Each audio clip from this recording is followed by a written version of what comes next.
Good Friday morning, everybody. Aaron Mortrud, Midwest Pack Baseball Club. Today's topic of discussion is when college is not the right path.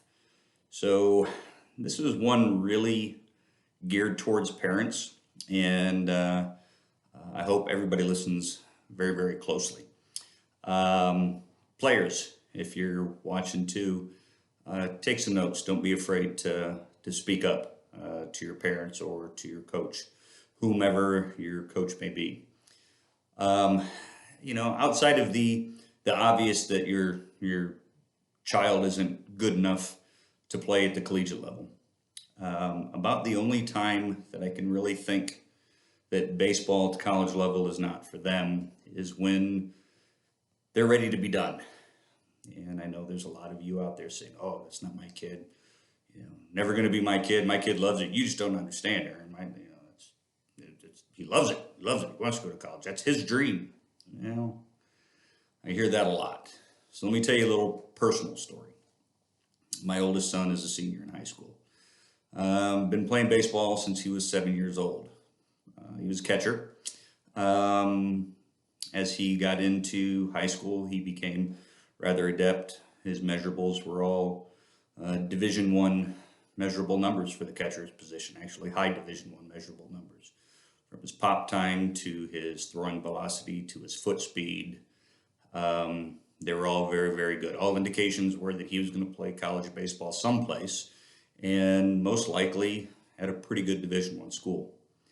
Well, that was until his junior year when we went to a showcase and I watched, and things just seemed off.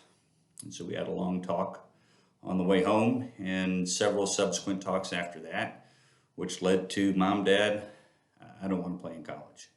I just don't want to do it." And we talked quite a bit. And it was one of those instances where he said he liked the game, he enjoyed the game, but not enough to put in what it takes at the college level.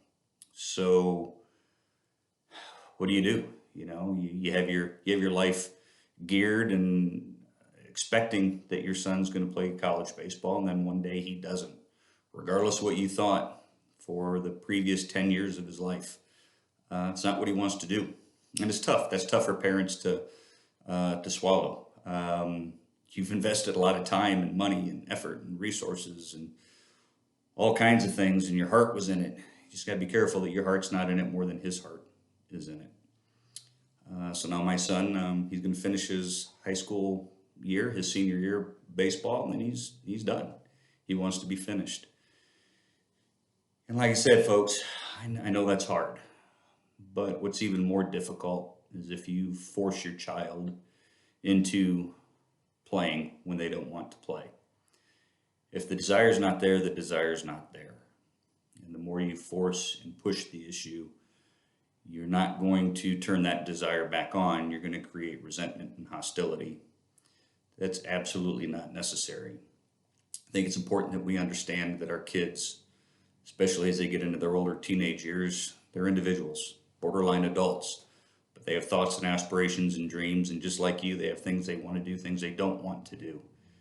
And we have to respect that. We got to make sure that we answer all the questions and give them every opportunity to be the best that they can be at anything they want to be. And that includes making sure that you have that conversation about college and whether this is indeed the decision they want to make. Are you sure you don't want to do this anymore? And it's okay to have that conversation and ask those questions for weeks and weeks and weeks and weeks past when they make their decision that they don't want to play in college.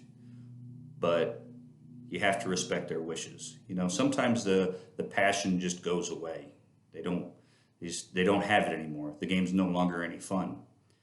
I think for some kids, and largely to the extent of my son's experience, was when we sat down and had very honest discussions about what college baseball was, the requirements for it, that it meant 5:30 in the morning practices, and it meant 7 o'clock at night practices, and you had to go to class, and it meant lots of weight training and things like that. Even at an NAIA Division II, Division III school, you're going to have that type of scenario.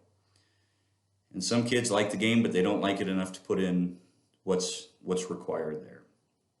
So parents, please try to have as honest conversations with your kids as you can about what college baseball really is, what it entails, what it requires, how difficult that it is, because guys, it is a job. It's nothing like playing in high school. It is certainly a job and takes an amount of dedication. If you didn't play college athletics, didn't participate, it takes an amount of dedication that you simply can't understand and can't quite grasp.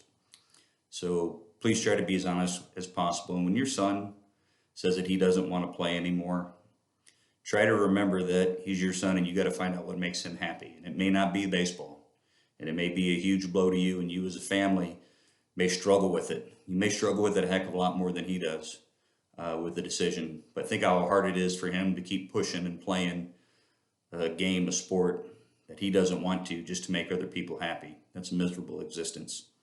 Once the passion's gone, the passion's gone. So that is the only time that I can really think of when college baseball is not the right path. So folks, please have honest conversations with your kids, with your players. Make the game be what it's supposed to be, the greatest game on earth. And when it's not fun anymore, then find something else. If you have any questions and need help having these conversations, any thoughts and ideas, want to pick my brain on the conversations that I had with my son, please feel free. We can be reached at information@MidwestPackBaseball.org. Excuse me, our website is www.MidwestPackBaseball.org. I hope you guys have a great day, and I hope this was helpful to some of you.